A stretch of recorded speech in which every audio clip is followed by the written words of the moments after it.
see both the victim and the assailant? I see the victim, I see the assailant.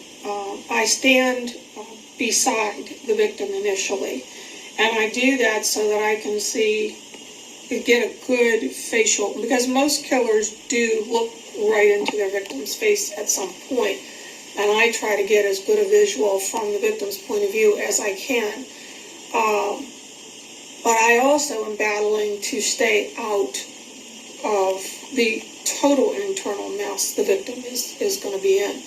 But from that point of view, being that close to the victim, I know if this person is familiar to them, even if the familiarity is vague, like sometimes people get stalked.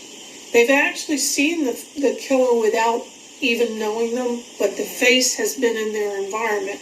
I can even sense that, gee, this face looks familiar. You know, that's what I'm looking for. Then we know this killer may be somewhere, you know, I mean, whether he's just doing it while he was stalking, but he may actually have been a clerk at a store. We've had that.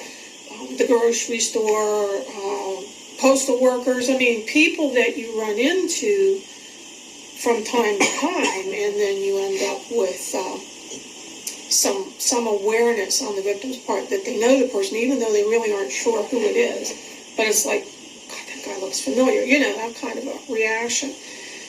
As the scene is going on, at some point I begin to be able, because when a killer first approaches a victim, their mind and thoughts are very closed down. So it's really hard to read them at that point.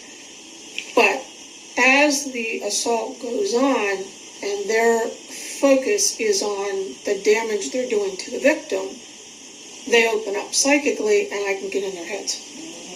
So that's what I'm looking for, because then I can tell you what kind of work they do, why they are killing, especially if it's a repeat assault case, which I've worked on a number of those. You know, I can get into the psychology of the person and pick that up. So I go from victim to assailant, to answer your question.